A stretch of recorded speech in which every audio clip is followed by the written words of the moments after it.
Vahid, vamos lá. Agora oficialmente Tá aberto. valendo. Tá valendo. Oficialmente, então, aberto o podcast da Nitro Academy. É um prazer receber você aqui, é um prazer estar batendo esse papo contigo. Gostaria, então, que você se apresentasse e falasse um pouco mais sobre quem é o Vahid e qual a formação do Vahid, então. Sim. É meu prazer, então, oficialmente estamos fazendo esse podcast. Maravilha, né?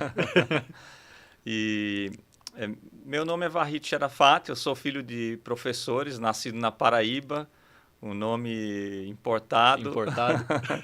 E cresci lá, cresci em Sergipe, nasci na Sergipe. Paraíba, mas cresci em Sergipe. Legal, bonito Sergipe também.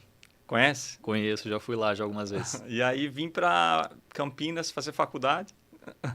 Fiz faculdade em Campinas, estudei engenharia da computação, me especializei em inteligência artificial, na época ninguém se interessava por isso. Há quantos anos atrás? Isso é 20 anos atrás. 20 anos atrás? Sim. Caramba! E aí depois atuei na área de consultoria na cidade de São Paulo e progressivamente passei uma temporada em Israel, trabalhei como voluntário em Israel e depois disso fui para Cascavel, fiz trabalho voluntário lá em Cascavel por um ano. Vim para Americana, atuei como CTO em Americana e com consultoria. Perfeito. Para finalmente ir para Limeira, onde comecei a empreender, fundei a Classap. Depois fiquei lá até recentemente que eu me mudei para Minas. Perfeito. Vocês viram que tem muita bagagem aqui, a conversa vai render bastante, porque o Vahid aí tem muita experiência nos segmentos que ele atuou. Legal, Vahid. Você poderia falar um pouco mais, então, da Classap? Para o público entender como funciona esse aplicativo, né? Como funcionou ali para a gestão e manutenção do sistema escolar? Claro. Olha, era 2014, era tudo mato na época, não tinha startup, não tinha tecnologia.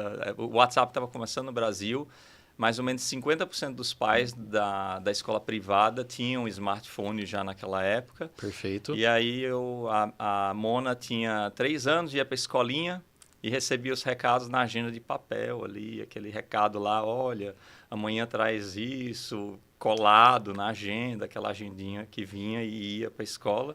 Sim. E aí me deu um estalo, falei, olha, com certeza dá para fazer melhor que isso.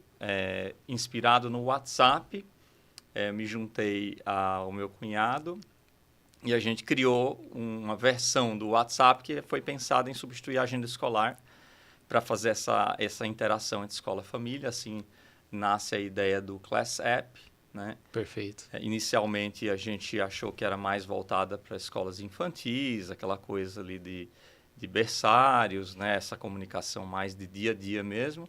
Mas progressivamente a gente viu que não, que isso daqui servia para qualquer escola, e qualquer tamanho, de qualquer segmento. E aí progressivamente a gente começou a crescer esse negócio, estruturar a empresa, atender uma escola, 2, 3, 4, Caramba. e foi indo. Né? Até hoje eu acho que tem cerca de 2.500 escolas. 2.500 escolas. Eu estou cheio de perguntas já para te fazer. Primeiro, né? Mona é uma filha sua, Sim, correto? Sim. Você é pai de quantos filhos hoje? A Mona, que hoje tem 13 anos, na época tinha 3. Nossa, pequenininha. E o Dayan, que na época tinha 1 ano de idade, quando eu fundei a Classap, e hoje ele tem 11 anos. Perfeito. E assim, Vahid, deixa eu fazer uma pergunta, né? Como que surgiu, então, a ideia de trazer isso para um sistema escolar? Como que surgiu isso? Você pode dizer um pouco mais? Sim. A dinâmica, na época da escola dos meus filhos com a Mona, era bem complexo, porque ela tinha intolerância à lactose e toda hora eu estava preocupado se a escola dava alguma coisa que tinha lactose, sem saber. Sempre tinha uma festinha de aniversário acontecendo. Sim. E nessas festinhas rola de Criançada tudo com já lactose. viu.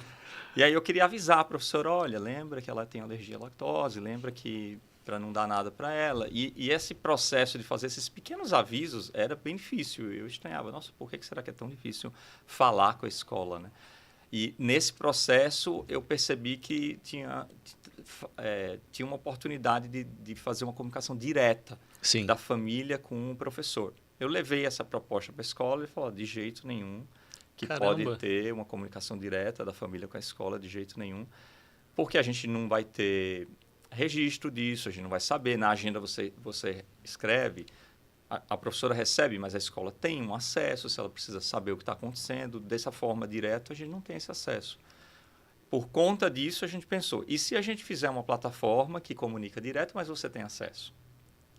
Cara, perfeito. Essa foi a proposta que a gente fez para a escola e eles falaram, se tiver isso, aí sim, aí a gente começa a conversar. Então você, como um pai coruja, você desenvolveu uma solução para poder ficar mais de olho nos seus filhos? É quase isso, né? Colocando dessa forma, você me compromete, né? Ah, é? Mas sim, a gente estava sempre tentando, né? Como a gente pode estar mais próximo disso, né? Sim, perfeito. Essa idade de 3 anos, para a gente, foi a idade de começar a levar ela para a escola. E quando a gente começa a levar a criança para a escola, a gente sente um vazio enorme, né? Porque ela está o dia todo em casa e de Abandona, repente... né? Ela chora, ela quer voltar, você não Exatamente. quer se separar. Exatamente. Você não sabe o que está acontecendo naquele ambiente, né? Não, você sente muita impotência naquele momento, né? E quando a gente cria essa conexão, a gente está fazendo algo a mais do que só facilitando a comunicação. A gente está fortalecendo um laço, né? Com certeza. Desses dois lados. É curioso que, logo depois que a gente lançou o ClassUp, a gente queria saber o impacto que estava tendo isso para os pais. E aí eu pedi para uma pessoa da equipe, falei assim, Perfeito Maressa, isso. manda uma mensagem para as escolas pedindo que eles busquem relatos dos pais, contando de que forma isso tem impactado vocês, para a gente saber e tudo. Nisso, ela mandou essa mensagem para as escolas e a gente não se comunica direto com os pais pelo ClassUp, a gente comunica com a escola e a escola comunica com os pais. A gente, em contrato, não pode mandar mensagem direto para os pais da escola. Só que ela fez um erro, era início da empresa, ela apertou o botão enviar e foi para todos os pais de todas as escolas, diretamente, sem passar pela direção da Sem escola. passar pelo filtro ali. Pelo filtro. E, de repente, todos os pais começaram a responder e começou a apitar o celular, fazia assim... Era tanta notificação uma atrás da outra que a gente não sabia o que era aquilo. Ficava fazendo um barulho estranho, fazia... Primeiro o bug do WhatsApp. A gente falou, o que é isso, né? Até a gente descobrir o que tinha acontecido, a gente falou assim, eita, nós, o que a gente faz agora? A gente fez um erro, vamos cancelar o contrato. Primeiro deu um mega susto na gente. Depois que passou o susto, a gente começou a ler os relatos, um por um. E a gente começou a entender naquele dia o que a gente estava fazendo. Tinha mensagens do tipo assim, nossa, se não fosse o ClassUp na escola dos meus filhos, talvez a minha filha não estava aqui com a gente hoje. Caramba. Ela levou uma picada de abelha, ela é alérgica à abelha muito forte, e a escola entrou em contato perguntando, olha, não está no registro se ela é alérgica. Ela é, e a gente rapidamente respondeu, e eles levaram para o hospital. Caramba. E antes disso, se eles ligassem para mim, eu não ia atender o telefone em horário comercial. Sim. Eu só via a mensagem por texto e respondi. Aí outro pai respondia, nossa, antes na agenda de papel só ia para a mãe. Eu moro a 300 quilômetros de distância da minha filha. Eu trabalho em outra cidade. Agora eu também tenho acesso ao que acontece na escola dos meus filhos. Aí outra mãe falava assim, eu moro no Japão. Caramba, mais longe ainda. E eu sei o que está acontecendo com a minha filha daqui do Japão, porque eu trabalho numa multinacional japonesa e eu passo algumas semanas no Japão e outras no Brasil. E agora eu sei o que está acontecendo com a minha filha. Isso é incrível. A gente falou, nossa, mas tudo isso está acontecendo, né? É engraçado como algumas inovações vão além do que a gente inicialmente se propôs a fazer. Exato, você tinha um propósito ali de solucionar um problema de comunicação e dentro dessa solução você conseguiu resolver vários outros problemas de outros pais que talvez eles nem tivessem essa consciência de que era possível algo nesse sentido, né? Sim. E durante o desenvolvimento desse aplicativo, quais foram as dificuldades que vocês tiveram ali? Olha, a maior dificuldade com o ClassUp foi, de fato, vender o produto para as escolas. As escolas são muito fechadas a novos fornecedores. Perfeito. Ela tem um receio de atender. É muito difícil vender para a escola, todo mundo que vende para a escola sabe. E a gente teve muita dificuldade de vender para a escola. A gente só descobriu isso depois que a gente já tinha largado os empregos. Eu e meu sócio estava assim, não, é muito boa ideia, então vamos largar tudo para fazer. Quando a gente começou a ver a dificuldade que era vender para a escola, já era tarde demais. Mas agora tirando um pouco a escola de lado, né? para vender essa ideia para os pais, vocês chegaram a fazer alguns testes ali, conversando com alguns pais, falando dessa solução ou não? A gente comentou com alguns pais, inclusive da escola dos nossos filhos, o que eles achavam. E eles adoravam. Os pais adoravam. Compraram a ideia assim, Sim. instantaneamente. Algumas escolas falaram, de onde vocês tiraram essa ideia? Existe isso? A gente não está querendo responder mensagem de pai assim, a velocidade na era digital, em tempo real. A gente não quer fazer isso. Então, de alguma forma, a inovação ela tinha um impacto maior para os pais do que de interesse da escola. E progressivamente isso foi mudando. Tanto é que o Brasil é um mercado que, por não só a gente, como outros players atuaram, ele tem uma proporção de escolas com agenda digital muito maior do que outros países do mundo. Caramba. Inclusive Estados Unidos. Caramba! A concentração, o percentual das escolas que tem uma solução como essa hoje no Brasil é talvez dos maiores do mundo. E ela só tende a expandir, né? Porque eu acredito que essa informação ainda já chegou, me confirma aí, já chegou de norte a sul do país ou ainda não? Tem muitas escolas que ainda não têm uma inovação dessa. Então, por exemplo, hoje a escola que os meus filhos vão não tem. E a gente comentou e eles não sabiam, mas como assim? O que é isso e tudo? Então, é super curioso. Isso faz 11 anos que a gente criou isso. Por isso que eu levantei essa bola. E é incrível, assim, você fala assim, olha, nem chamam de uma inovação, mas inovação tem IA aí, tem muita coisa que é inovadora. Isso aqui é uma coisa assim... Já criou lá já atrás. Resolvida, né? Sim, é um problema que já foi resolvido ali. Já foi resolvido. Eu imagino que se os pais soubessem também, eles comprariam de novo essa ideia, né? Porque, de fato, soluciona alguns problemas ali. Vahid, você poderia falar, então, um pouco também da tua carreira ali dentro dessa área escolar? O que você vê como dificuldade ali ainda que dá para solucionar ou não? Sim. Olha, a área escolar é muito complexa, né? Porque você está lidando com, de um lado, a sociedade, Sim. de um lado, a legislação, porque você precisa seguir uma legislação, um currículo, né, que é regulado, né, regulamentado. Outro lado, você tem a classe dos professores que estão atuando, você tem pais e você tem os alunos. Né? Então, olha só como é complexo, né, esse espaço. Então, ele tem uma complexidade muito grande e isso dificulta muito as mudanças grandes na educação, né? Principalmente na esfera pública. Quando você vem na esfera privada, a gente tem o privilégio de poder ter inúmeros experimentos acontecendo. Na minha leitura, cada escola privada é um experimento. Perfeito. Que ela pode fazer o que ela quiser dentro de um certo grau de liberdade, diferente da outra, e isso permite a gente observar e aprender com isso e talvez replicar em outras instituições. Por conta disso, eu vi isso como algo positivo no Brasil. A escola privada no Brasil pode ser algo negativo ou positivo. Ela é negativa no sentido, a gente precisa dela porque o público não é bom.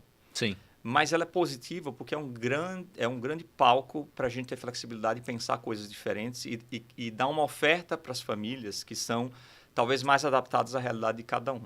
Né? Sim. E ao ver isso, eu falei assim, ia ser muito legal a gente saber os melhores cases de educação no Brasil, o que as melhores escolas estão fazendo. Ia ser muito legal compartilhar isso. Ia ser legal trazer inspiração para essas escolas testarem coisas mais modernas, inovarem mais. E aí, fruto disso, nasceu uma outra organização que eu fundei chamada Escolas Exponenciais. Escolas Exponenciais? Sim.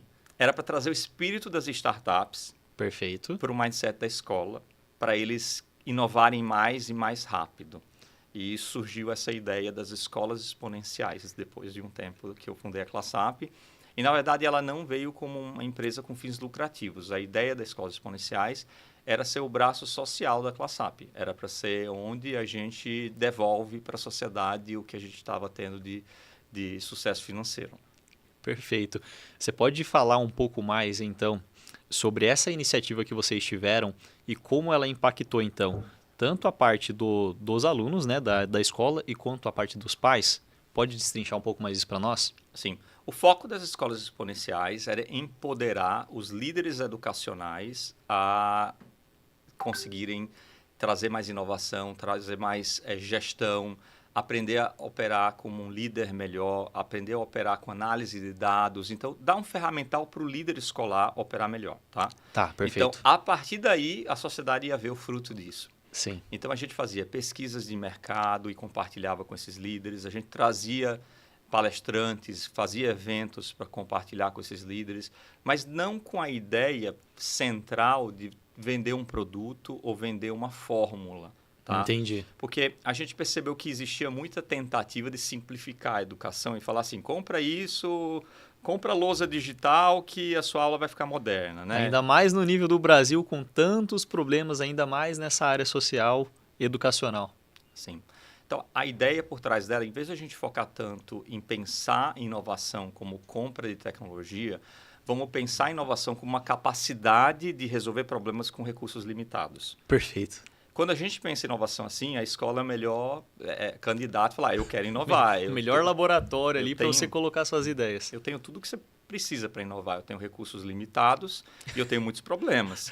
Então, a gente só precisava trazer o ferramental, né, que as startups têm para entregar para os líderes educacionais. Né? Como a gente faz isso? Enfim, foi um projeto muito realizador para a gente. Foi realmente algo feito de muito coração, né? Tá, perfeito. Ó, e se você é pai e você está assistindo isso aqui, comenta aqui embaixo depois quais as dificuldades que você, pai, enfrenta no cotidiano do seu filho e comenta também quais possíveis soluções nós podemos trazer para um outro bate-papo de que você gostaria de implementar no colégio do seu filho. Beleza, Vahid. Você poderia também falar um pouco mais sobre como você vê hoje o cenário de educação no cenário brasileiro mesmo, tanto de escola pública como privada, já que você estava transitando o tempo todo no meio desses colégios particulares? Sim. Hoje no Brasil a gente tem cerca de 45 milhões de alunos matriculados em escola no Brasil. É muita gente. Muita criançada. Uma Argentina e meia, né? Dá para brincar aí, né? Fazer conta, né? Então, assim, é muito aluno que o Brasil tem. Perfeito. E a maior parte desses alunos, aí, cerca de 38 milhões é escola pública, cerca de 7 milhões a 8 milhões é escola privada. E esses cerca de 8 milhões de alunos, vamos falar, estão distribuídos em 40 mil instituições de ensino privadas. São poucas ou são muitas? Poucas, né? Proporcionalmente, poucas instituições. Dessas 40 mil, 10 mil estão na cidade de São Paulo. Tá tudo concentrado aqui na região sudeste, então. Tem muita escola aqui na região. Então, esse é o cenário do mercado privado de educação e público também. Assim, existem inúmeros desafios, como eu falei. Alguns deles é como a gente inova, né, a educação para além do material didático. Hoje a gente tem muita inovação no material didático, quer dizer, apostilas cada vez mais modernas, em formato digital. A gente tem muito pensamento em fazer isso, ou o currículo a gente pensa em atualizar, mas no final o arcabouço das premissas de como funciona a escola ainda são muito parecidas, né? Então você tem uma escola muito parecida com o que era no passado, mesmo a gente tentando mudar tanto, né? E acho que tem uma série de questões envolvidas para isso. Acho que uma delas que eu vejo que precisa ser endereçada é como a gente empodera mais o próprio professor a atuar cada vez mais como um mentor do aluno, né? Além de ser um professor, ele guia a jornada do aluno para além do conteúdo, né? E como a gente tira o foco no conteúdo que a gente está ensinando e o conteúdo vira um pretexto para a gente aprender competências e habilidades necessárias para a vida e para o mundo. Profundo isso. Profundo. Então, assim, basicamente é o seguinte, eu faço a seguinte pergunta para muitos pais. O que você gostaria que você acha que seu filho precisaria aprender agora, que se ele não aprendesse, ele vai sentir falta na vida dele? Quando a gente provoca os pais perguntando isso, raramente eles vão falar assim, é aquele conteúdo de história, aquele conteúdo de física, é aquela matéria ali, é crase, assim, ele tem que saber crase. Né? Não, ele precisa saber sobre tabela periódica e tudo. Em geral, as coisas que você vai falar, eu gostaria muito que o meu filho fosse capaz de a resolver problemas, fosse capaz de se comunicar, fosse capaz de interpretar o mundo de uma forma crítica e construtiva ao mesmo tempo, e positiva. Eu gostaria que meu filho fosse capaz de trabalhar em equipe. Eu gostaria que meu filho fosse capaz de se comunicar em outra língua, com pessoas de qualquer país. Eu gostaria muito que o meu filho fosse capaz de construir algo, tirar uma coisa do papel e saber que as coisas não são fáceis, que ele tivesse garra, determinação, coragem. Então, você percebe que a maior parte das coisas que a gente dá muito valor são habilidades, virtudes e competências que elas não são em si ensináveis, como, tá aqui, aprende isso. E sim, elas são treinadas a partir de um processo de ação, reflexão, constantes e junto com outras pessoas. Então, eu vejo que uma oportunidade que a gente tem é usar tudo que a gente quer ensinar como pretexto para ensinar tudo isso. Porque no final a gente precisa fazer algo, né? Quando a gente faz aqueles projetos, né? Todo mundo lembra assim, fiz um projeto na escola que, nossa, a gente precisou ter planejamento para fazer aquele projeto. A gente precisou dividir as tarefas. Eu lembro daquelas maquetes que o pessoal fazia, um faz uma coisinha, outro faz outro. Eu acho que isso tem se acabado ou não? Como que tá? Sim, ainda existem muitos trabalhos, só que eu acho que a gente tem que dar o foco e entender o que eles vai desenvolver esses projetos. Claro. E não em si a entrega final deles, que é importante, ele é um pretexto. Exato. Então, aquele trabalho vai exigir o quê? Planejamento. Sim. Vai exigir organização, vai exigir comunicação, troca, negociação. Quem vai fazer o quê? Ele vai exigir, depois, talvez, expressão. Se vai fazer uma apresentação na sala, vai exigir expressão. Vai exigir pesquisa, habilidade de buscar dados, analisar dados, apresentar dados. Então, hoje a gente foca muito assim, o que estamos fazendo? Eu gosto da gente levar o foco não para o que a gente está mandando o aluno fazer, mas o que isso desenvolve nele exatamente. Entendi. E aí, quando a gente olha isso, a gente vê que tem um monte de oportunidades a gente desenvolver o aluno com coisas que são aparentemente não pedagógicas. Eu ontem estava ensinando meu filho a limpar a piscina, né? E ao fazer isso, a gente teve toda uma conversa que desenvolveu ele, né? Claro. Ele entendeu o passo a passo, a sequência, o que estava acontecendo ali, por que tinha que jogar esse produto, o que era cloro, o impacto que o cloro tinha na água, o impacto positivo, o impacto negativo. E isso vai desenvolvendo ele na prática. Sim, vai gerando uma curiosidade a partir de percepções diárias ali, né? Então, qual a idade do teu filho? 11 anos. 11 anos. E hoje, assim, você como pai, dentro do colégio dele ali, você sente que falta alguma coisa ainda que poderia complementar as horas diárias ali que ele passa dentro desse colégio? Eu passei várias fases em relação a esse assunto. Assim. Numa época eu falei assim, nossa, será que vale a pena ainda para o meu filho ir para a escola? Tem o conhecimento, esse conhecimento é tão atrasado em relação ao que é necessário ele saber para a vida dele, muito pouco daquilo vai ser usado na vida dele. Eu já passei por essa fase de questionar muito isso.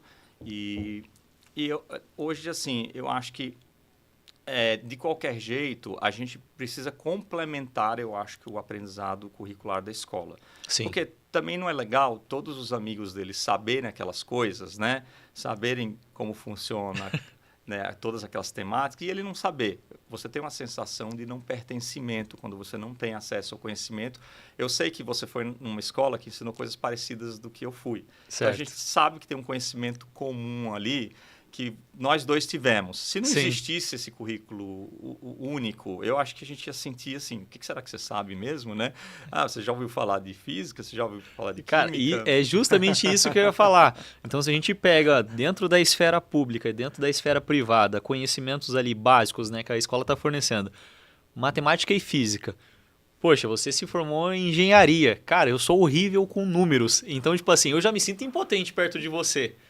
E aí, se a escola ela não me dá essa base, se o ensino superior ele diferencia um pouco ali, separa, eu fico imaginando, então, que tipo de conexões a gente vai ter se a gente não aprender justamente o que você falou, de ter essas competências a mais que a escola pode fornecer. Uhum. Então, hoje você conseguiu encontrar alguma coisa nesse sentido ou não? No início eu jogava todas as fichas só na escola, né? Só na escola. A gente ficava pensando assim, a escola tem que entregar toda a educação para os meus filhos. Progressivamente eu percebi que não é necessário que a escola forneça todas essas competências, mesmo porque a gente começa a ter jornadas diferentes que cada um quer seguir. Sim. Então, o que eu conversei com os meus filhos, a gente tem conversas sobre isso, é assim, que tal a gente adiantar nossa jornada vocacional? Quer dizer, conversa de gente grande. Que tal a gente começar hoje a explorar as coisas que a gente gosta e que eventualmente a gente quer fazer no futuro? E não deixar essa conversa para ser assim, o que eu vou escolher no Enem. Porque a gente associou muito que a faculdade é o que determina quem a gente vai ser. Exatamente isso. A gente acho que está inserido assim, em 90% da cabeça da população brasileira. Exatamente. Enquanto que a faculdade é um elemento de quem a gente vai ser, mas não é o único de quem é. Por exemplo, para mim, muito da minha formação de vendas que eu usei como empreendedor não veio da faculdade. Eu fiz engenharia, não me ensinaram a vender na engenharia. Mas veio porque eu, como adolescente, eu fui revendedor da Amway, da Nature Sunshine. Eu fui revendedor de produtos de marketing multinível quando eu era adolescente. Em paralelo à escola, eu fiz isso. Era uma atividade complementar ali que você estava desenvolvendo para a vida. Que começava a me mostrar vocações, interesses, e esses vocações e interesses podem iniciar essa exploração na adolescência. Não é necessário que eu comece a fazer isso O pior cenário é quando a gente começa a fazer depois da faculdade, né? Nossa. Então a gente estudou, escolheu tudo que a gente achou que ia fazer e começou a atuar na profissão e falando, nossa, mas eu não me identifico com isso daqui. Eu falo assim, gente, mas você fez tudo isso para descobrir isso, você não explorou. Então, a jornada vocacional nossa, eu tenho essa conversa com os meus filhos, a gente precisa começar ela agora. Quais são coisas que te dão prazer de fazer? Mas o que eu quero fazer só dá para fazer se eu fizer faculdade, é medicina.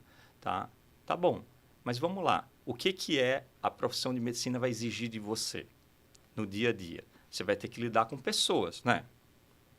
O tempo todo, né? Você gosta de lidar com pessoas? Você gosta de cuidar do outro? Quando, né, o irmão tem um machucadinho, você gosta de ir lá e cuidar desse machucado? Que tal expressar isso? Que tal testar isso? Agora. Tá. Você gosta de entender sobre o corpo humano?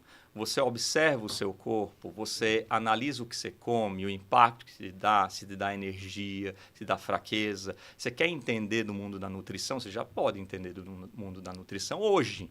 Você não precisa esperar mais para frente. A faculdade esperar 5, 10 anos para chegar até esse período, né?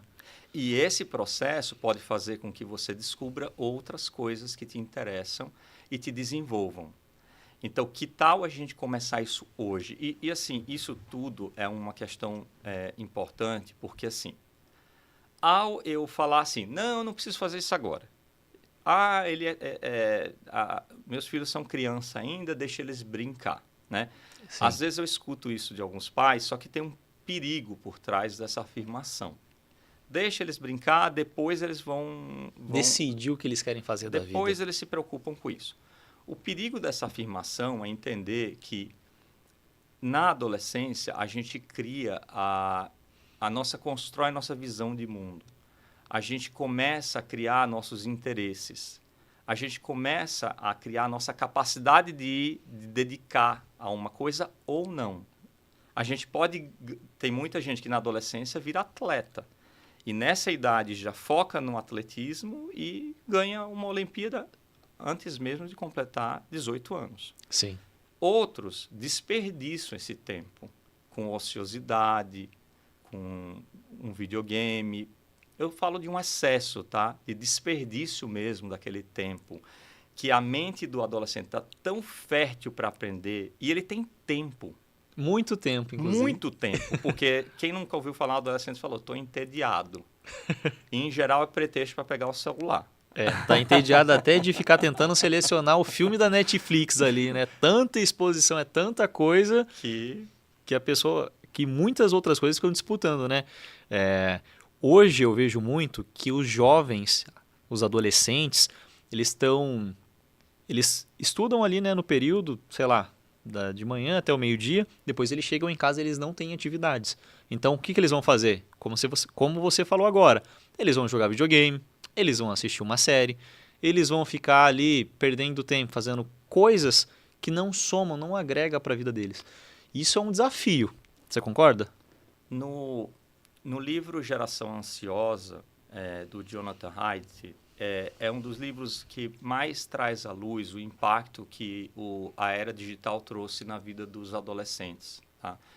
Ele fez um estudo nos Estados Unidos percebendo que depois de que surgiu os celulares, os hábitos nossos mudaram tão drasticamente que começou a crescer de forma explosiva casos de depressão, suicídio e automutilação entre adolescentes num nível nunca antes visto na história. E ele consegue correlacionar isso ao uso progressivo do celular com fins de entretenimento e redes sociais, como sendo um fator nocivo e da forma excessiva que tem sido feito.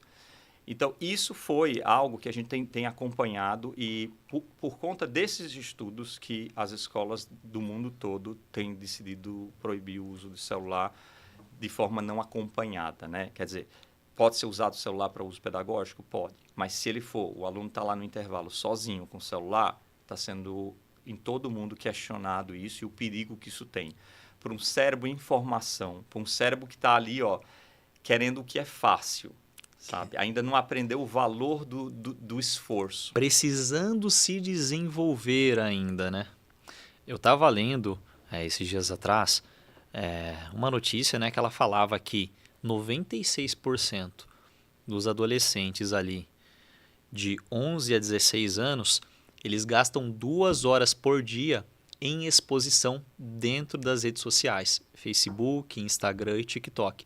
Quais os impactos que você vê que um adolescente então teria baseado no que você falou aí? Olha, é uma questão muito mais grave do que a gente tem noção. Essa questão do uso excessivo de celular para fins de entretenimento. Por quê? Porque a ciência, assim, você fala, vou usar o celular. Não é o celular em si que é o problema. Eu posso usar o celular para qualquer coisa, fazer uma ligação, mandar uma mensagem, tudo. Só que duas indústrias estão gastando milhões e milhões, na verdade bilhões, para você não sair do celular, que é a rede social, com algoritmos que fazem você não conseguir largar ele e entregando para você um tipo de conteúdo que ele é de baixo valor nutricional. Então, você pode comparar um conteúdo, e eu falo isso com os meus filhos, você pode comparar um conteúdo na internet, em rede social, como um alimento. Sim. Ele pode ser um alimento rico em nutrientes ou ele pode ser pobre em nutrientes. Ele pode ser rico em sabor e pobre em nutrientes, ou ele pode ser rico em sabor e rico em nutrientes. Ele pode ser as variações, né? Então, a gente pode imaginar que da mesma forma que existe no mundo dos alimentos uma diversidade muito grande de alimentos, no mundo do infoentretenimento tem a mesma coisa. Só que qual é o tipo de conteúdo que mais está sendo impulsionado na rede social? Aquele que tem menor valor nutricional e maior sabor. É como se fosse o açúcar, né, do mundo da nutrição, assim, a coisa com mais açúcar e menos conteúdo. Por quê? Você não precisa digerir aquilo. Você já tem um impacto, a dopamina na hora ali. E isso foi descoberto baseado em estudos. Então, progressivamente, os algoritmos foram evoluindo, para não fazer você passar por frustrações. E frustração no mundo do entretenimento é isso, essa coisa de tipo assim, eu tenho que refletir sobre algo, entendeu? É uma frustração no mundo do infoentretenimento. Que nem seria no mundo do alimento, um alimento tem uma fibra, entendeu? Sim. Vamos tirar essa fibra, vamos bater o suco, vamos coar ele. Fica mais fácil, tudo mais fácil, tudo mais fácil. Mais fácil. Só que a gente sabe que quanto mais elaborado o alimento, ele precisa ter um certo esforço, né? Você tem que ter uma mastigação, você tem que ter isso. Na mesma coisa do conteúdo. Então, existe hoje o conteúdo da rede social, ele é muito perigoso se você não tem consciência de uso dele. Né? Então, essa indústria é uma que está particularmente perigosa para os adolescentes. A outra é dos jogos, né? Nossa, aí você falou de um vício assim que até eu já passei por isso. Dos jogos de videogame, né? Você começa de manhã e só para quando você chegar no outro dia de manhã. Eu tenho certeza que você que é pai já viu o teu filho passar horas e horas. Às vezes nem come, nem toma banho, não faz nada. Então, como era antigamente os jogos? Eu também jogava. Mas você era viciado ou não? Então, o que acontecia que a gente não chegava num vício grande? Tá. Você chegava numa fase que a gente não conseguia passar. Que tinha que comprar a revista lá no mês que vem da Game Boy, não sei o quê, para ver o macetinho para passar. A minha época era assim. Nem na internet você sabia o que fazer. Não passo desse lugar, não tenho o que fazer. Você larga o videogame chateado. Vai ter que fazer outra coisa. Vai fazer outra coisa, porque você não tinha como passar daquele estágio. O jogo, às vezes, ficava muito mais difícil do que você conseguia lidar. Então, você passava por frustração até no jogo. Tinha que administrar isso. Tinha que administrar isso. E tinha também que dividir o tempo de jogo entre os irmãos, entre os vizinhos, nem todo mundo tinha. Então, a minha vez não é sua, não sei o quê. Fazer então, aquela a gente fila. passava por frustração. O problema do jogo hoje é o seguinte. Eles sabem que se você se frustrar, você vai parar de jogar. E eles sabem que se você acabou de começar a jogar, o seu nível. Sim. E eles sabem que se você pegar um oponente muito mais forte que você, vai te dar uma lavada que você vai... Né, procurar outra coisa para fazer. Vai procurar outra coisa para fazer. Então, eles fazem o seguinte. Eles falam, olha, agora vamos dar esse cara aqui para ele jogar e vamos deixar ele ganhar uma. Aí você ganha. Aí vamos deixar mais um fraquinho dar para ele ganhar de novo. Aí vem mais um fraquinho para você ganhar. Vamos deixar mais um fraquinho para ele ganhar. Aí você vai ganhar de novo. Aí deixa só um pouquinho difícil para dar uma competitividade para ele não se achar. Aí vai. Então o algoritmo ele é inteligente a ponto de fazer você passar a frustração e a satisfação ideal para você não largar isso. Então você vai perder? Vai. Só que na hora que você perder, ele já percebe e fala, não, vamos dar um cara mais fraco para ele jogar agora, para ele dar uma recuperada. Então você não consegue largar aquilo ali. Porque o algoritmo sabe o ponto ótimo de você jogar e não querer largar aquilo ali. Ele sabe administrar aquela dopamina de felicidade e você nunca fica frustrado, né? Sabe. Agora você consegue fazer um paralelo disso com a nossa vida real? Vamos falar desse mundo externo aqui agora. Então, beleza. Das redes sociais a gente viu que tem um certo impacto ali. Agora, traz esse jovem, esse adolescente para esse mundo real. O que acontece com ele quando ele se depara, de repente, ali com o primeiro emprego, ou o primeiro desafio, ou quando ele tem que sentar para ouvir o próximo, respeitar o próximo? O grande problema é que no mundo real ninguém está administrando suas expectativas. Ninguém está ali querendo cuidar que você seja assim. Não, agora você tem que ser o seu primeiro de trabalho. Vamos fazer toda hora passando a mão na cabeça. Ninguém está fazendo isso. Não tem um algoritmo para te dar essa experiência que foi pensada. Sim. E o grau de investimento que está sendo feito nessas coisas é tal que está criando a gente nos jovens uma dependência dessas experiências que são, digamos assim, customizadas para você. Elas foram pensadas para você, não para o outro. Então, às vezes, no celular do outro, o jogo está diferente para você. A rede social sua está diferente da minha. Sim. Dependendo da sua visão de mundo... O algoritmo, né? Da sua visão de mundo, a sua frustração é diferente da minha, entendeu? O que você vai ver ali do mundo é diferente do meu. Então, eu estou acostumado a um mundo que é feito para mim. Um mundo perfeito ali, pra né? Para mim. Sim. E isso traz uma consequência na vida. Então, você vê que tem duas dimensões ali na vida do adolescente que não foram igual à maior parte das gerações passadas. Né? Tanto a forma que ele joga videogame, como a forma que ele consome conteúdo ali de rede social. Por isso, até que se fala, quanto mais a gente puder postergar isso, melhor. A idade mínima de redes sociais tem sido muito questionada por conta disso. Qual que é a idade mínima hoje? Você sabe assim de cabeça ou não? Olha, a idade recomendada hoje pelo Jonathan Haidt, se eu não me engano, é 14 anos. Né? Existe na própria plataforma do Instagram, acho que ele determina também a idade mínima. Ah, sim. Tem as políticas de privacidade. Políticas dele. Tem políticas menos de 12 anos, com certeza nenhuma plataforma permite isso. Né? Você teria que dar uma idade diferente para conseguir acessar.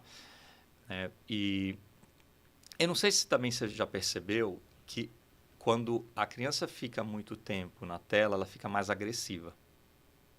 Já percebeu isso? Quando você eu não tenho filhos, né, mas eu tenho sobrinhos ali e tal. E quando você tenta pegar o celular, ela já, não quero dar daqui, já quer brigar por conta do celular. E assim, crianças pequenas, né, às vezes o pai deixa ali e tal, brincando, você tenta tirar, ela não quer fazer mais nada, ela só quer aquilo. Porque os estímulos que a gente passa digitalmente, essa coisa de estimular a gente, ela reage no nosso corpo da mesma forma que sempre reagiu no nosso corpo. O corpo nosso do ser humano hoje é igual de 100 mil anos atrás, não é Sim. diferente. Então, como que o estímulo reage na gente? Ela dá energia para a reação. Então, quando a gente vê perigo, no jogo lá tem um perigo, a gente sofre choque de adrenalina. E essa adrenalina só tem uma função, fazer você correr mais rápido do perigo. Não importa se o perigo está na tela ou é o leão de 100 mil anos atrás. O corpo reage do mesmo jeito. Então, essa energia acumulada que a gente começa a ter, ela precisa ser extravasada. Então, a quantidade de esporte, de atividade física que uma criança precisa, ela é o mesmo de sempre. Só que hoje a gente não está dando a oportunidade dela fazer essas atividades como antes. Sim, e isso é um desafio, imagino, que para os pais, porque vamos supor, você tem 2 filhos, né? Vamos supor que a pessoa tenha 2, 3, 4 filhos ali. Como que ela administra, então, esse tempo dentro desse universo digital e esse tempo aqui dentro do universo real, né? Onde a gente passa por desafios, passa por frustrações. Como que o pai se vê diante dessa situação? Como que você, então, Vahid, se vê diante dessa situação? Eu acho que a gente tem que estar muito atento, porque tudo é muito novo que está acontecendo, tudo é muito diferente. Certo. Acho que a gente tem que estar muito atento ao que nossos filhos estão fazendo. Não pode achar que, porque o outro está fazendo, você vai fazer também, sabe?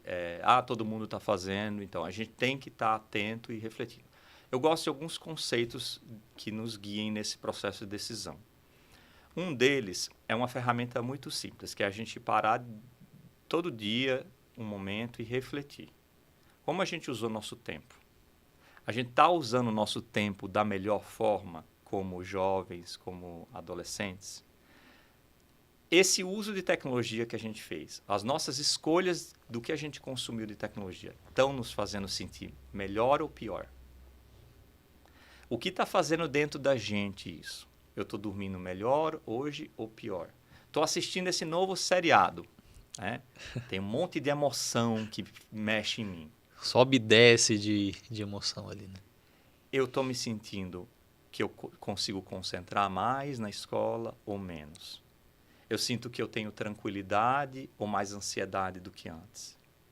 Então, a consciência ela é uma ferramenta muito poderosa, porque faz você observar e ajuda a gente a tomar decisão de dentro para fora. Não é o outro falando, tem que fazer isso. Mas é falar assim, verdade. A primeira vez que eu faço essas perguntas para meus filhos, eles falam, não fez nada. Deu nada, foi bom, foi legal. E me dá aqui meu celular. Não fez nada, tá ótimo isso aqui. Aí depois, no dia seguinte, eles estão lá, né? Mais irritadiços e tudo. Aí você pergunta de novo, qual é o efeito que isso está dando em você? Você está sentindo diferente? O que esse jogo faz em você? O que esse vídeo faz em você? O que esse tempo de tela faz com você? O que esse tempo de dormir em você causa no dia seguinte? Você tenta trazer uma consciência para eles e refletirem sobre essa questão, né? E você falou uma coisa muito importante que eu me lembro. Eu sou da época, pelo menos, que o celular ele não era digitalizado, 100% digitalizado.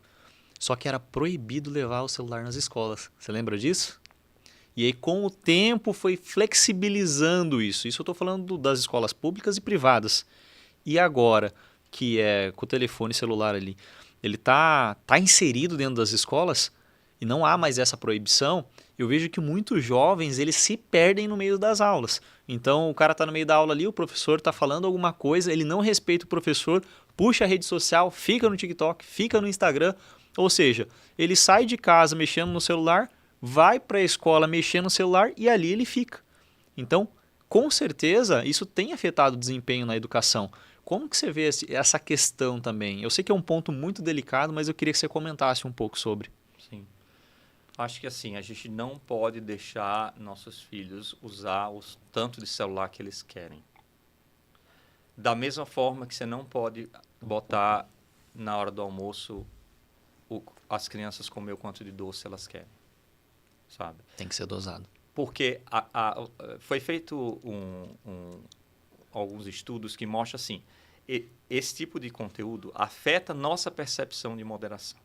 A gente perde a noção. Se a gente, como adulto, perde a noção do tempo... Imagina um serzinho que está se desenvolvendo ali ainda como pessoa. Então, quem nunca pegou o celular e não viu o tempo passar? Nossa, eu já várias vezes. Então, como a gente quer dar na mão deles o total discernimento e dizer quanto que isso aqui é bom para você? Então, assim, em primeiro lugar, a gente tem que entender que tem que ser dado alguns limites. Sim. Isso não pode ser ainda numa faixa etária muito jovem, definido pela própria pessoa. Então, eu gosto de usar plataformas que fazem controle de tempo de tela, que dão alguns combinados e tudo. Isso é um ponto. Segundo ponto, o que a gente usa o celular e para que usa precisa ser discutido. Sim. Não é porque tem lá, eu vou poder usar 1 hora por dia o celular e eu posso fazer o que eu quiser lá dentro. Hoje a gente fala assim, a rua do mundo do século XXI é o celular. Da mesma forma que você no passagem não podia sair de casa e falar assim, tô saindo. Você tinha que falar, para onde você vai? Um adolescente de 14 anos saindo meia-noite ali na rua para não sei lá onde. Para onde você está indo? O que você vai fazer? Eu preciso saber. Sou Sim. seu pai, sua mãe. Então, esse equivalente hoje, assim, o que vocês vão fazer no celular? Qual é a atividade que vocês vão fazer? Eu vou, né, no Instagram, no TikTok. Não existe isso aqui. O que você vai assistir lá? Qual é o tipo de coisa que você vai ver lá? Não é só... Isso tem um efeito em você, o que você está vendo. Da mesma forma que o que a gente se alimenta vai fazer parte do nosso corpo, o que a gente vê vai fazer parte da nossa mente. Vai fazer parte dos nossos sonhos, vai fazer parte do nosso futuro. Então, se a gente não tem consciência que a gente está construindo a nossa vida a partir dessas telas, a gente está menosprezando o impacto delas na nossa vida. Pode ser algo positivo se a gente conseguir ter consciência do que a gente está fazendo lá dentro. Sim. Então, assim, do que você falou aí, boa parte, então, dessa responsabilidade, ela tem que partir dos pais. Mas hoje eu acho que, às vezes, o pai ele acaba deixando um pouco ali o filho extravasar. Uhum. Quais seriam, então, as soluções aí que a gente poderia trazer para esse pai? Fazer com que o filho ele tenha um bom desempenho na escola, ele utilize as redes sociais ou o videogame dele ali com um certo limite, mas também ele consiga desenvolver outras competências para que depois, quando ele venha para o mundo real, ele de fato ele consiga se posicionar, consiga desenvolver, crescer como um adulto ali saudável, buscando os seus sonhos, aquilo que realmente gosta de fazer na vida. Sim. Então, eu dei um exemplo assim, quando o jovem quer criar, né, usar aquele tempo de celular para se divertir, Sim. a gente tem que ajudar ele a fazer essas escolhas no início. E dizer assim, legal, o que você quer fazer? Vamos fazer junto. Que nem quando ele começou a andar de bicicleta pela primeira vez, ou de skate pela primeira vez, a gente não falou, vai lá e se vira. A gente fala, não, no início eu vou te acompanhar, ver onde é adequado você andar, qual é o lugar seguro, qual não é. Então, a gente também tem que acompanhar isso. Porque, às vezes, a gente pode confundir que, assim, ele foi pro celular e está me dando sossego. Eu acho que isso acontece muito mesmo. Se a gente faz isso, quando a gente vai se ver, a gente já não reconhece nossos filhos. O que eles gostam, o que eles não gostam, as suas escolhas, as suas capacidades, elas foram moldadas e educadas. Eu acho que a educação começa a vir predominantemente do celular. E aí, que se a gente quiser, nesse momento, querer fazer algo, é tarde demais.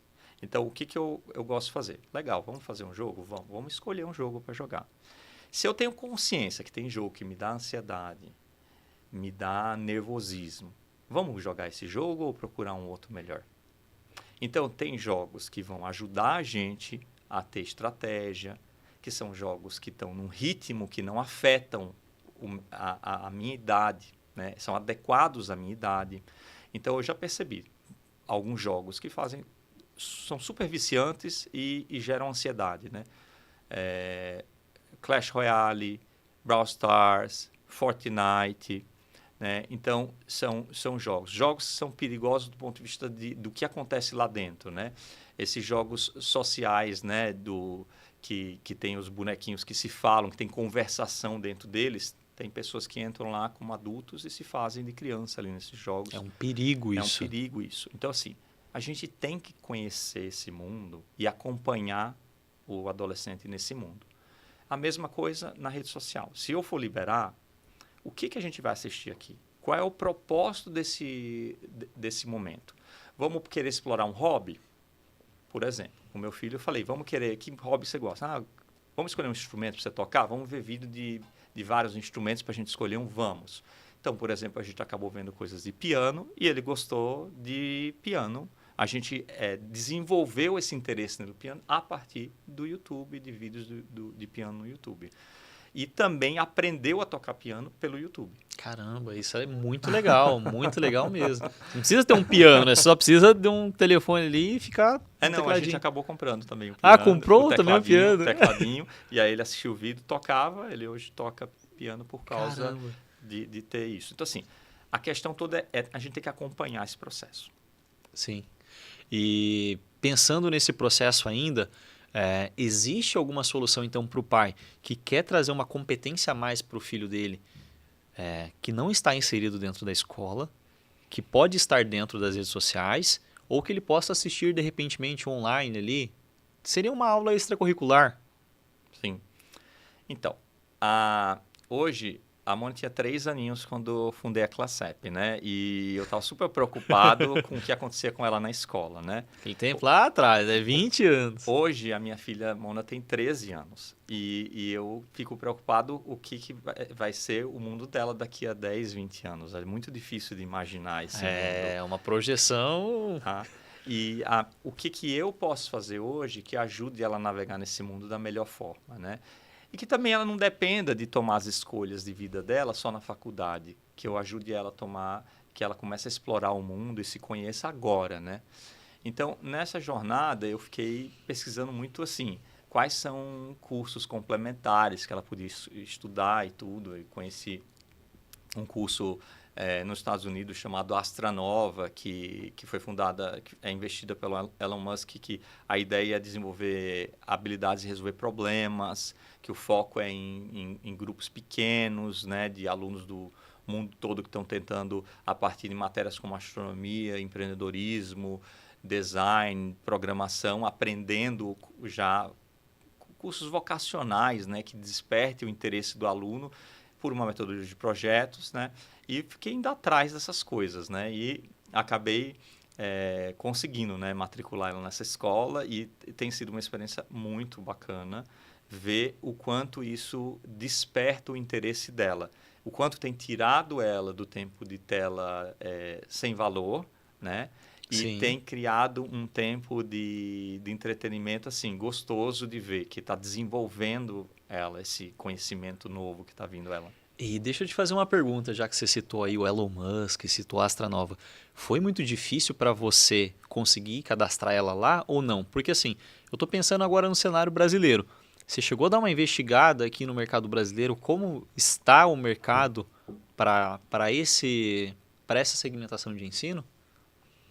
Então, existe se você quer uma educação muito boa hoje, a gente tem poucas escolas muito boas no Brasil e que são muito caras. E, basicamente, o que elas oferecem é mais esse elemento de projetos, né? Elas têm mais projetos, você pode fazer projetos de temas diferentes e tudo. Só que aí você vai para mensalidades de 10, 15, 20 mil reais para oferecer esse tipo de educação. Aí pesa no bolso.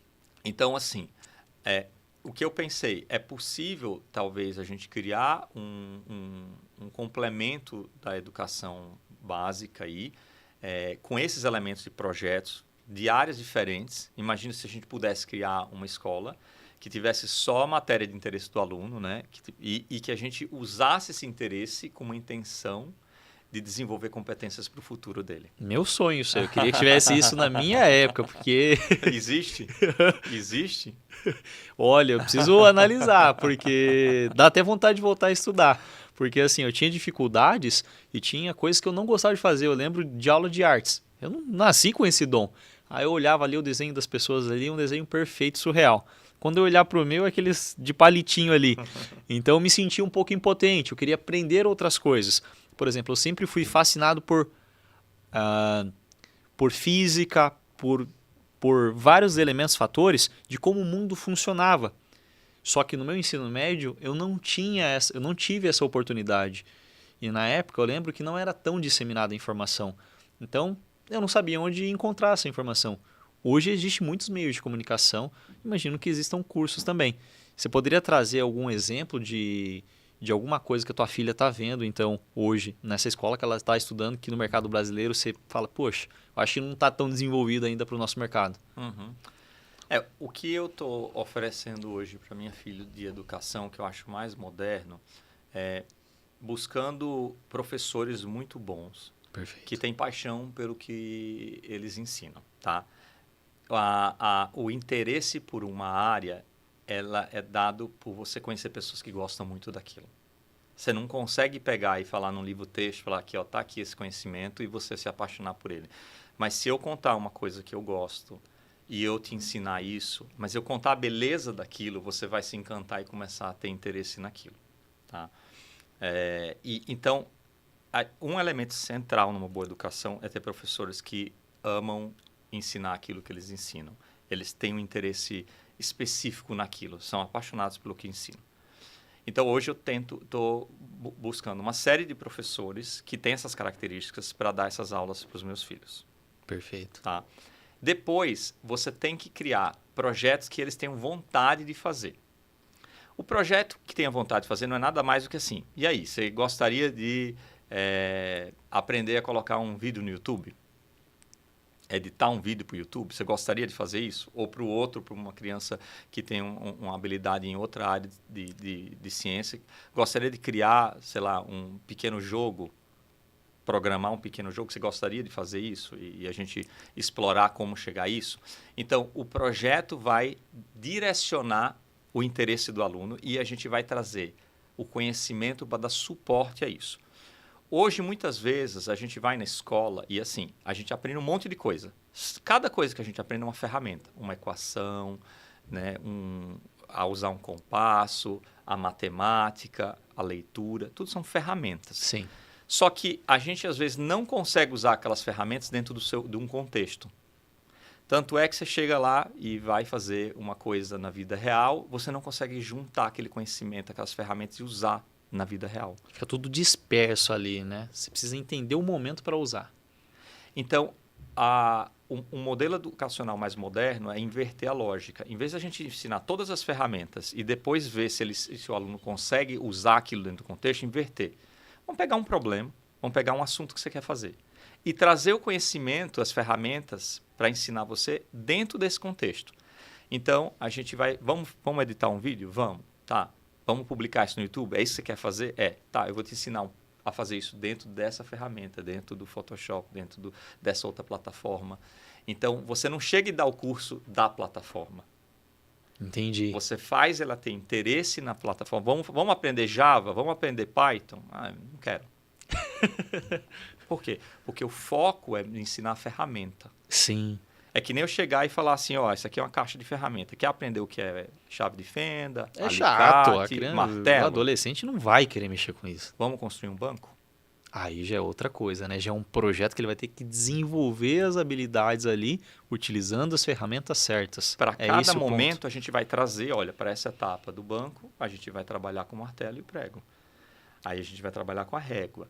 A gente ensina o conhecimento dentro de um contexto de um projeto de interesse do aluno. Então, isso que eu tenho tentado trabalhar com os meus filhos é esse tipo de incentivo que eu estou dando a eles para desenvolver, e você desenvolve muito mais. E você desenvolve de forma personalizada. A gente sempre não quis assim, uma educação personalizada, Sim. Individualizada. No modelo de projeto, cada um desenvolve no seu ritmo, no seu interesse. Eu quero ir mais. Eu quero entender agora como faz isso aqui. Eu quero agora lixar esse banco. Aí fala, mas lixar... eu quero invernizar agora ele. Mas, então, você tem que ir entregando ali para o ritmo do aluno, né? Sim. E hoje, existe algum modelo que possa entregar dentro do formato brasileiro? Porque assim, fico imaginando, talvez um pai que possa estar assistindo a gente, ele está pensando, poxa, mas matricular meu filho em uma das escolas do Elon Musk deve ser muito caro, é muito difícil, às vezes eu tenho que mandar ele para lá, ou ele pode assistir online, enfim. Tem inúmeras objeções aí que o pai possa estar pensando. Existe algum modelo, então, adaptado a esse modelo brasileiro, que caiba na realidade do bolso do brasileiro ali? Você pode desenvolver um pouco mais isso? Então, depois de muita insistência da minha filha e da minha esposa, eu estou abrindo essa escola que eu criei para os meus filhos para outras crianças. Tá? Então, assim... Outra solução para o mercado de educação. Sim. Foi uma coisa que a gente construiu pensando nos nossos filhos, né? Pensando em o que há de melhor que a gente pode estimular ele, e a gente achou que fazia sentido abrir isso para outras crianças, né, em qualquer lugar do Brasil, também participar disso e expandir isso, oferecer para outras crianças que queiram fazer isso, que, né, nessa idade aí de 11 a 15 anos, que estão com tempo, querem explorar suas habilidades, e os pais acham que isso vai ser útil para eles, a gente quer oferecer isso para eles também. Perfeito. Hoje, você vê... Como que eu posso dizer? Eu estou pensando ainda nessa solução. Como então que um pai ele pode entender um pouco mais sobre essa escola, sobre esse modelo? Porque assim, às vezes ele pode achar que é mais do mesmo. Mas não é, né? Você trouxe esse modelo baseado no modelo ali americano do Elon Musk. Quais diferenciais que você enxerga hoje que esse modelo ele tem para os modelos convencionais do mercado brasileiro? Não, a diferença dessa escola para a escola tradicional, primeiro é que ela não segue o currículo da escola continua sendo algo útil. Claro. E ele continua aprendendo na escola isso. Tá. Então, a gente consegue trazer um novo currículo com Perfeito. outros objetivos, tá? E os objetivos desse currículo não são de conhecimento. O conhecimento hoje está disponível na internet e na inteligência artificial. A gente não precisa dizer para ele, aprende A, B, C. Não. Mas ele precisa de certas competências para o mundo futuro. Quais são essas competências? Resolução de problemas, comunicação, pensamento crítico, sabe? Negociação, trabalho em equipe, né? Uma série de capacidades que eu preciso para explorar o mundo complexo que a gente está vivendo, tá? Então, o foco desse projeto é nessas competências para essa faixa etária de 11 a 15 anos. A ideia, então, a partir de... Agora você fala, como vou pôr meu filho para estudar um negócio desse? Ninguém quer mais, já volta à escola e não quer mais isso. Tá, não quer para aprender coisas que ele não gosta. Sim. Mas e se a gente puder dar uma oferta para ele de escolher entre 30 disciplinas? Entre 30 coisas diferentes que ele pode escolher. Ele escolhe o que ele quiser. Como uma mini faculdade. Cada semestre ele escolhe um tema, no semestre que vem outro tema. E ele vai explorando o mundo dessa forma. Algo dinâmico. Por exemplo, num semestre ele pode estudar astronomia, no outro ele pode estudar a ciência do perfume, o outro ele pode estudar sobre como editar vídeos, o outro ele pode aprender a fazer animação 3D, o outro ele pode... E ele vai explorando isso dentro de uma lógica para desenvolver competência para ele. Né? Então, a ideia por trás desse projeto é isso. E o mais importante é que você está estimulando a escolha, né? Você não está forçando ele a escolher, você está dando a liberdade dele, a liberdade para ele poder escolher algo que ele realmente gosta. Isso é muito forte, porque hoje, eu acho que a maior dificuldade dos pais é a briga, né, entre o modelo tradicional, entre as redes sociais, os jogos que tomam a atenção desse jovem, desse adolescente, dessa criança, e agora a gente tem então um modelo que não, ele pode ter a iniciativa de estar escolhendo aquilo que ele gosta de fazer. Então já não é aquela coisa forçada, aquela coisa empurrada. O pai ele vai se sentir tranquilo em estar oferecendo isso para o filho. E que nem você falou do caso do piano aí, você pode sentar com ele e pode auxiliar. Existe essa possibilidade também do pai estar orientando? Como que funciona? Quando a gente começou a explorar esses temas com meus filhos e escolher o que eles querem estudar, eles também ficaram em dúvida. Né? Tô curioso agora. Assim, posso estudar o que eu quiser, né? Posso estudar fotografia, posso estudar isso e tudo. É muito diferente. E aí isso pode ajudar. A gente pode sentar e conversar. O que você queria? Eu queria isso ou aquilo. Como que é isso, né? Como funciona isso? Então a gente pode sim ajudar eles a escolher o que eles querem explorar e tudo. Mas o bacana é que assim, não é uma escolha definitiva. Eles podem estudar uma matéria esse semestre e no próximo outra. E aí ir alternando os gostos ou não, ou se aprofundar naquilo porque se encontraram, né? Olha, eu gostei muito disso, eu quero continuar, quero avançar nesse tema, né? Legal. E dentro de um grupo com outros amigos. Então, a gente está criando aulas que são com outros 10 coleguinhas, né? Que estão na mesma sala, online e fazendo em conjunto tudo isso, né? Então, eles vão fazer trabalhos em equipe, mesmo que é online, né? Trabalhos em equipe, em dupla. A gente separa eles em 2 salas e aí uma equipe faz um desafio, outra faz o outro. Eles estão criando coisa, estão apresentando coisa, estão construindo coisa. O ser humano adora construir coisas, né? O grande problema da escola é que a gente não consegue fazer isso numa turma muito grande, né? Mas quando a gente consegue já fazer um projeto que foi pensado em desenvolver criatividade, né, capacidade de construção de coisa, muda tudo. Eles se animam para fazer.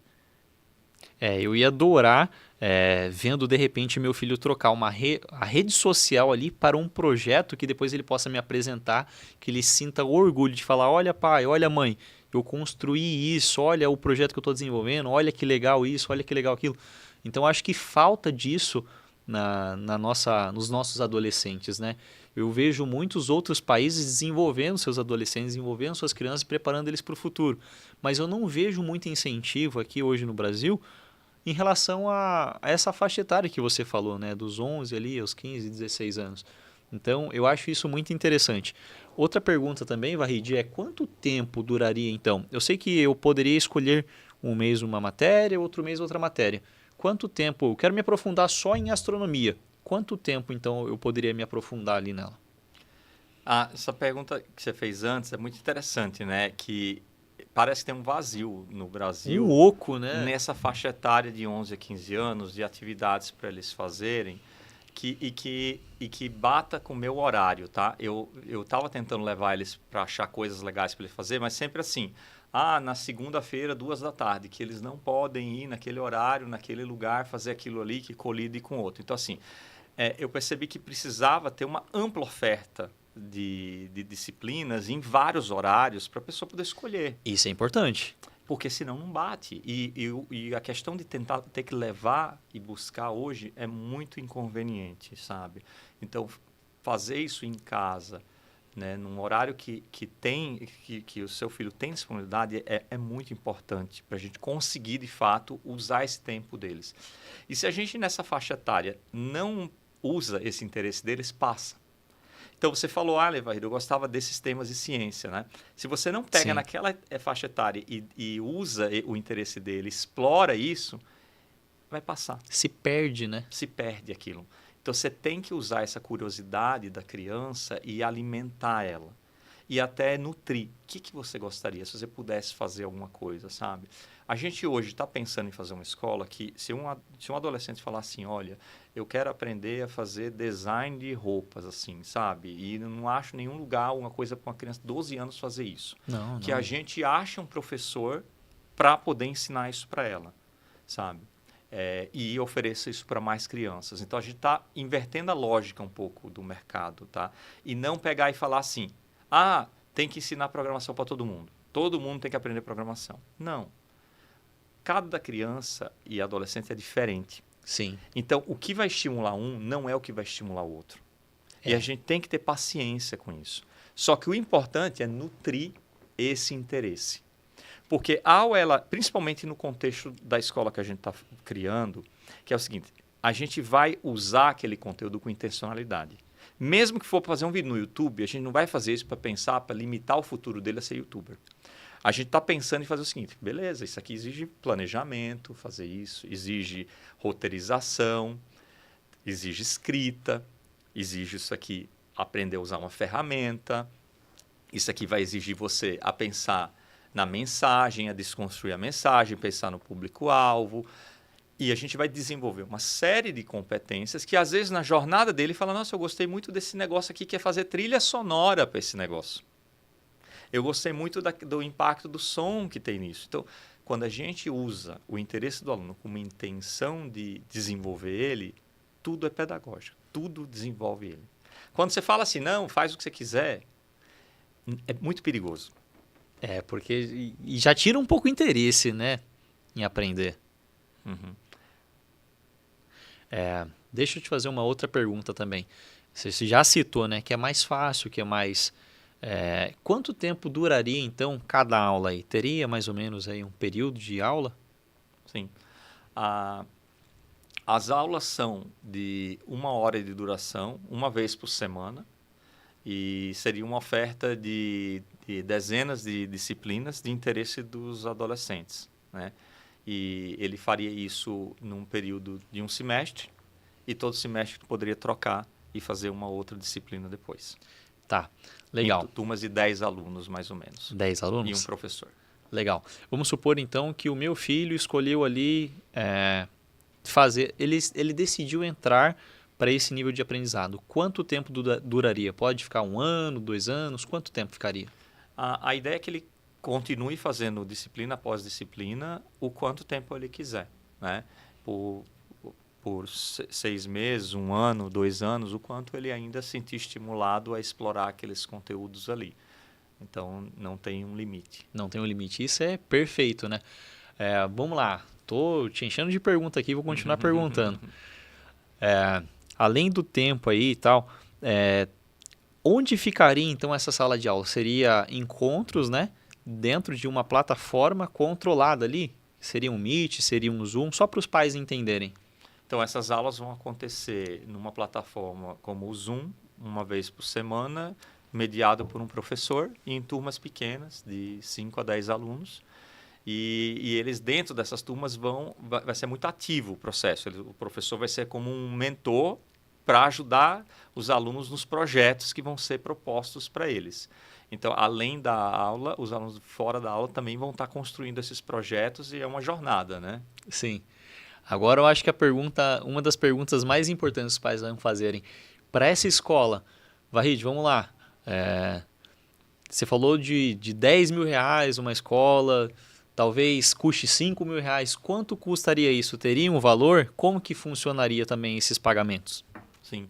A gente quer oferecer isso no custo mais acessível possível, para o máximo de crianças poder participar, né? Então, uma disciplina poderia ser... um aluno poderia cursar uma disciplina a partir de R$380 por mês. É muito barato para o que tá oferecendo, né? Então, excelente. Como que eu faço, então, para o pai que está assistindo, para a mãe que está assistindo, como que eu faço para me ingressar nesse projeto, nessa coisa nova? Sim, em breve a gente vai estar abrindo algumas turmas, né, em caráter experimental, né, e a gente vai disponibilizar a possibilidade dos interessados entrar em contato, né, e quem sabe fazer parte dessas primeiras turmas aí. Se você está ouvindo isso, já aproveita, já se inscreve. Eu já prometi para alguns amigos, então assim, já tem umas vagas reservadas. Já está ficando escasso, já vai ser um sucesso assim como foi a Class App. Vahid, então, retomando aqui para a gente encerrar. Como que a gente encontra, então, a Nitro Academy? Me fala as redes sociais, me fala o canal no YouTube, me fala o site. Como que a gente encontra? Um pai interessado agora nesse momento. Como que ele vai e busca isso, encontra e se inscreve? Sim. A gente vai divulgar em breve nas nossas redes sociais, né?